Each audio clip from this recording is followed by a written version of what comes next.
Hello, this is Pastor Scott, and welcome to the Daily Message. Today is Wednesday. It is January 13th. Links down below are to subscribe to this channel and to connect with the church and to donate, so please check those out. I watch some things on YouTube. I have a few channels that I subscribe to. Not a lot. My favorite channel is actually called Primitive something. Can't remember. But basically, all it is, it's a guy making primitive things with no talking and no music. It's just him making stuff like a hut and a furnace and a lot of primitive technology. That's what it's called. All these primitive bricks, all this primitive stuff. So I don't watch a ton of YouTube, but I do watch some. That's my favorite. But I do watch other channels. And I noticed something with other YouTubers, because by the way, I am a YouTuber, apparently, which is that they'll start a lot of videos by saying, so guys, I've been getting a lot of comments, or a lot of people have been asking me about, and then that's their topic for the day. I noticed that, and I was like, I don't really see people asking that. So I did what any middle-aged guy does when they have a question about things like that. I asked my children, and I was like, does that really happen? And they're like, oh, no, that's just what they say to make it seem like they're responding to their audience. Really, it's just what they want to talk about. So, okay, fine. Well, guys, I got a comment, and it's real, so I'm not making that up. And the notion, and it was a good point, which is that, well, things are things feel bad. Lots of things feel bad. Um, Lots of things in the world, and there's just, there's not a lot of happy right now. So I'm just gonna start adding a joke in to the daily message. Maybe not every time, but I'm starting adding more jokes in, like intentional jokes, not my usual stupidity, but actual jokes that other people think are funny, not just me. And there's going to be a couple of changes. I mean, I had stopped doing statistics on Wednesdays because it just felt like it was just more of the same, and so I'm going to keep doing that. But we're just gonna keep it a little lighter, and so here goes. This is my best Lutheran joke. So, a Lutheran pastor, a Catholic priest, and no, that's wrong. I screwed it up. A Lutheran minister, and by the way, the some of the religious stuff in this is actually wrong, but it's important for the joke. A Lutheran pastor, a Hindu holy man, and a Jewish rabbi. They're in a small town, and they decide that in the spirit of religious cooperation, they're going to go to a religious conference together. Right? It's way far away. They get in the car, road trip. Right? They're driving along back roads of America, and their car breaks down late at night. And the only building that they've seen for miles is a farmhouse. So they walk to the farmhouse, knock on the door. They say, "Excuse me, I'm Lutheran pastor, Hindu holy man, Jewish rabbi, and our car broke down. We need a place to sleep." So the farmer says, "That's fine, but I only have one spare bed and a sofa, so one of you's gonna have to sleep in the barn." And the Jewish rabbi's like, "I'll go." And the two are like, "Great." So they all get in bed, about to fall asleep. There's a knock on the door. It's the rabbi. He says, "I can't sleep in the barn. There's a pig out there. Pigs are unclean." Okay? So the Hindu holy man says, "That's fine. I'll go." So the Hindu holy man goes out there. They're about to fall asleep. They hear a knock on the door. It's a Hindu holy man. He says, "There's a cow out there. I can't sleep there. Cows are unclean," which is actually not what they believe, but it's important for the joke, so just go with it. So the Lutheran pastor says, "That's fine. I'll go. You can't sleep there because there's an unclean animal. You can't sleep there because there's an unclean animal, a pig and a cow. So I'll go sleep in the barn." So the Lutheran pastor goes out to sleep in the barn, and the other two are about to fall asleep, and they hear a knocking on the door, and they open the door, and at the door is the pig and the cow. Not bad, right? Okay, so here we go. Let's see. Today's sign that it is the apocalypse. I saw a survey that was done, which was a survey of 850,000 people on social media. And what that survey found is that only 80% of these people wash their legs. Apparently, the theory is, for the 20% that don't, is that the soap runs down, and it just kind of washes your legs for you somehow. I don't know. But I'm going to tell you, I clean myself. My legs get washed. Just thought that was weird. Today's sign that is not the apocalypse is that the Moderna vaccine, the studies show, will provide protection for a year, right? So there was like some questions about how long it lasts. People who have had coronavirus before and had the disease and got sick from it, some of them are getting sick twice, right? So if you have it, if you get it, it doesn't mean immunity for a year, right? One of my friends had it twice. But apparently the vaccine does. So that is great news. So is it the apocalypse or is it not? You're going to have to decide for yourself. What's happening at church? So please pick up your envelopes. Let me tell you why. You might be thinking, oh, I give online, or so I don't need envelopes, or whatever, I don't care. Well, so what you don't know about envelopes is that there are different things that come up during the year that are opportunities to give. And so if you don't get the envelopes, you don't know about them.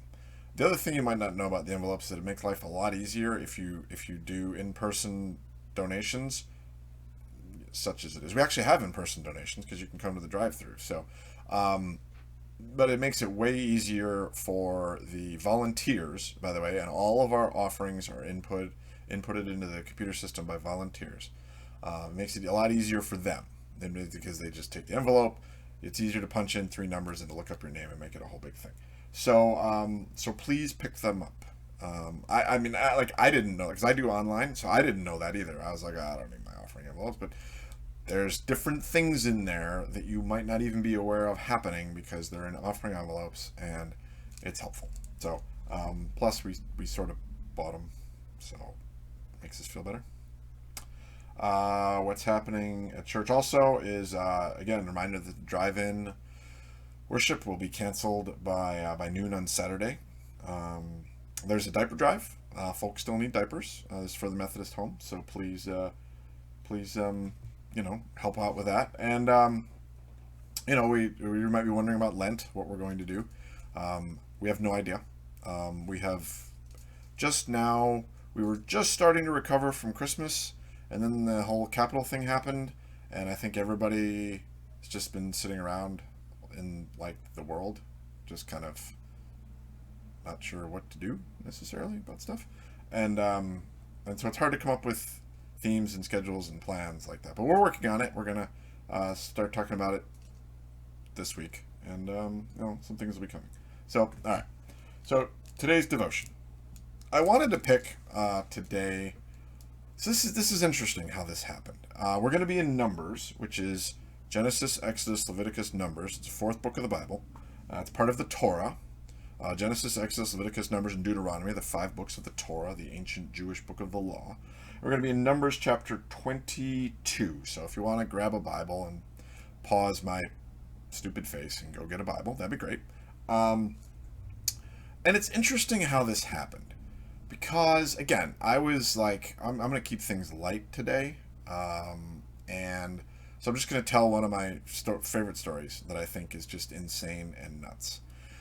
And it turns out that, that was my sole criteria. And I was like, I'm just going to pick one of the craziest Bible stories I can find. And I did. It's the story of Balaam and the talking donkey, which you might not even realize is in the Bible, but which is one of my absolute favorites. And as I read it, to talk about it today, I was like, okay, this actually does have some things to say. So let's talk about it. So there's this guy, and his name is Balaam, Balaam. There were names with 2 A's next to each other were popular back then. And our story starts in verse 21. And the preamble, right, the story before the story, is that there's this king named Balak, all right, who is a Moabite, which means that he is not part of the people of Israel. He's not Jewish. They weren't Jewish then, but he's not one of God's chosen people, and they're often in conflict. The Moabites and the Israelites. The Israelites sort of invaded and took over a bunch of stuff, and there's often conflict. And so the king of Moab is afraid of the people of Israel, but he knows that Balaam is a holy man who receives word from God.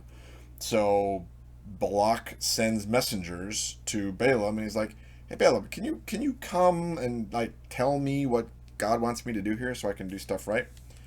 And because there's these people who have invaded from Egypt. So he's looking for some advice, right? He's scared of the Israelites, scared of the Jews, but he's more scared of these people out of Israel. He knows Balaam's a holy man, so he's like, okay.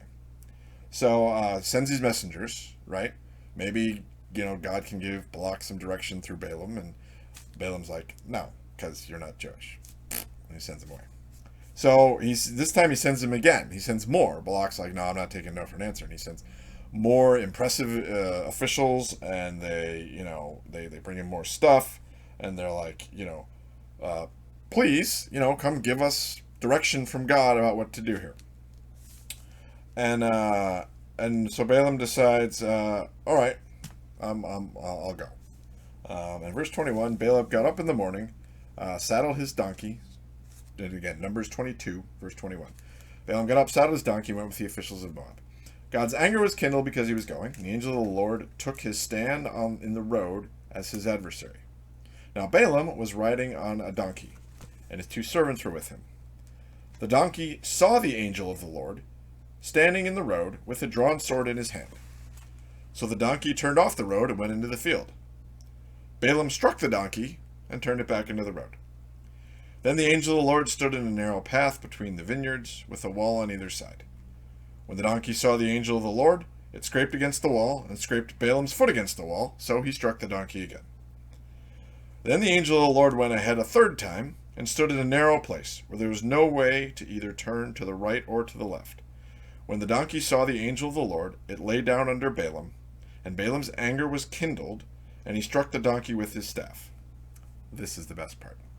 Then the Lord opened the mouth of the donkey, and the donkey spoke to Balaam and said, "What have I done to you that you have struck me these 3 times?" And Balaam, apparently not wondering about this at all, just says to the donkey, "Because you have made a fool of me. I wish I had a sword in my hand, I would kill you right now." But the donkey said to Balaam, "Am I not your donkey, which you have ridden all of your life to this day? Have I been in the habit of treating you this way?" And Balaam's like, "No, you haven't." Then the Lord opened the eyes of Balaam, and he saw the angel of the Lord standing in the road, with his drawn sword in his hand, and he bowed down, falling on his face. The angel of the Lord said to him, "Why have you struck your donkey these 3 times? I have come out as an adversary, because your way is perverse before me. The donkey saw me and turned away from me these 3 times. If it had not turned away from me, surely just now I would have killed you and let the donkey live." Then Balaam said to the angel of the Lord, "I have sinned, for I did not know that you were standing in the road to oppose me.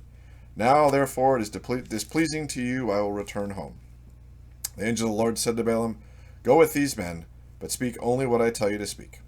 So Balaam went on with the officials of Balak. Now, I don't know what Balaam said to Balak, and I don't really care, because what's interesting to me is just this whole thing, right? Balaam thinks his donkey is crazy. It's leading him in the wrong direction. It's actually leading him in the right direction. It asks all kinds of questions. Am I Balaam? Am I the donkey?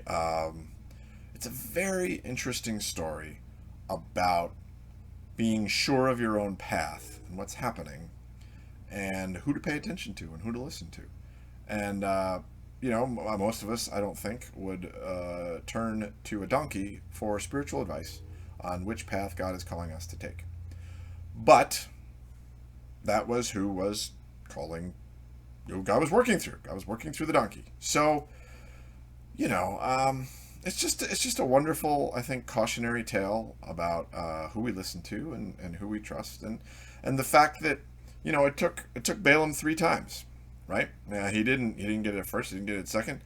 That happens too. Right? We all make mistakes. We all trust the wrong people and follow the wrong people, And sometimes we think that people that are trustworthy are not being trustworthy, and all this stuff, right? All these questions. It's just a fascinating story that we could spend hours talking about. But the goal of the Daily Message is to be brief. So I'm going to stop talking. If you want to go read about it, again, it's Numbers 22, starting in verse 21. Today's prayer focus, again, we're going to keep praying for our country. And what we're going to pray for today is for politics to be less about winning and more about doing what's right. And we had an opportunity where I think people from both sides of the aisle and all places, looked at what happened last Wednesday and went, okay, that's bad. And the temptation now is to use it, of course, to score political points, right, for my side. Whereas what I'd like to see, and what I think you'd probably like to see, is for the Democrats and Republicans to sit down together and say, what are we going to do about this? And how are we going to work together better? So far, I'm not seeing that. But I hope that we can start it. If we can be that way, then maybe they'll follow along. So we're going to just pray for people to come together, right? So here we go. Let's just breathe.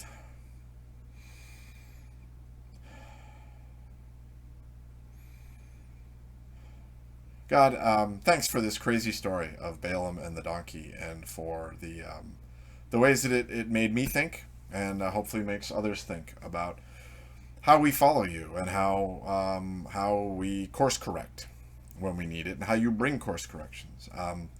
Help us to be open to those ways. And I pray that what has happened in our country a week ago today would be a course correction for all of us, and that we would change the politics of winning to the politics of doing what's right and working together, and that not just our government, but all of us would be able to compromise with people that we don't agree with totally, but we can find places of common ground, and we can work stuff out. We used to be able to do that in this country, God, and we seem to have forgotten. And so I pray that we would be able to do that again. And I pray this in Jesus' name. Amen. Remember, Jesus has come, right? He is here. He is with us in the midst of these crazy, turbulent times. So be smart, okay? Stay safe. Love everybody, and I'll see you soon.